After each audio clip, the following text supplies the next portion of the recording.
Imagine you're the mighty Byzantine Empire, the undisputed superpower of the world for centuries. You've just wrapped up a grueling, decades-long war with your arch-rival, the Sasanian Persians.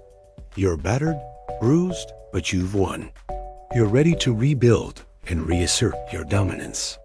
Then, out of the desert, comes a new challenger you barely even registered, the nascent Muslim Caliphate.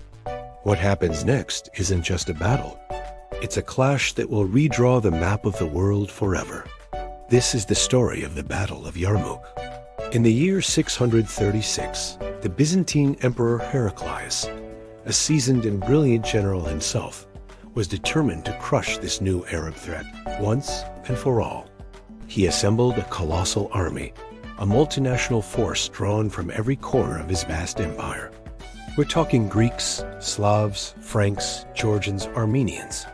A truly imperial host. Estimates vary wildly, but some sources claim a force of over 100,000 soldiers marched to reclaim Syria. Their goal was simple: drive the invaders back into the Arabian desert from whence they came.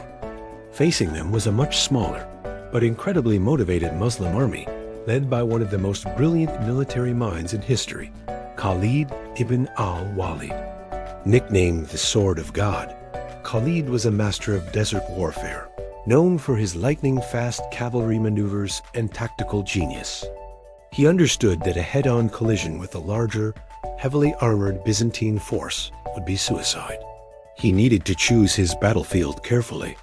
He found the perfect spot near the Yarmouk River, a location with deep ravines protecting his flanks and an escape route to the desert at his back. The two armies faced each other for months, with skirmishes and minor engagements testing each other's resolve.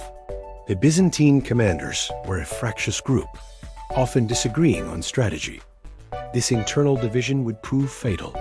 Khalid, on the other hand, had unified command and the unwavering loyalty of his troops, who were fighting with a fervent belief in their cause. The battle itself raged for 6 intense days in the blistering August heat. The first few days saw the Byzantines using their superior numbers and heavy infantry to push the Muslims back. It was a brutal, grinding fight. At several points, the Muslim lines almost broke, but they were rallied by the courage of their commanders, and even their women, who reportedly shamed any men who tried to retreat. The turning point came on the final day. Khalid had held his elite mobile guard in reserve, waiting for the perfect moment to strike. Under the cover of a sandstorm that blew directly into the faces of the Byzantines, he unleashed his cavalry.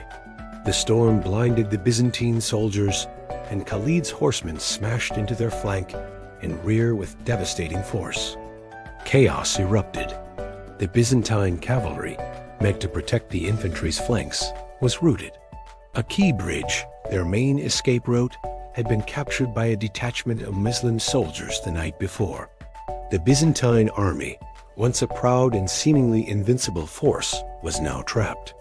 What followed was a massacre. Pinned against the treacherous ravines of the Yarmouk Valley, thousands were cut down or fell to their deaths. The defeat was absolute. The Emperor Heraclius, upon hearing the news, is said to have lamented, "Farewell, a long farewell to Syria, my fair province." The consequences of Yarmouk were immediate and monumental. The Byzantine Empire lost control of Syria and Palestine permanently. The path was cleared for the Muslim conquests of Egypt and North Africa. The battle shattered the myth of Byzantine invincibility and announced the arrival of a new major power on the world stage. Within a generation, the Caliphate would stretch from Spain to India, fundamentally changing the course of history. The Battle of Yarmouk wasn't just a victory. It was the birth of a new world order. Thanks for watching. If you found this dive into history fascinating, be sure to hit that like button and subscribe for more epic stories from the past.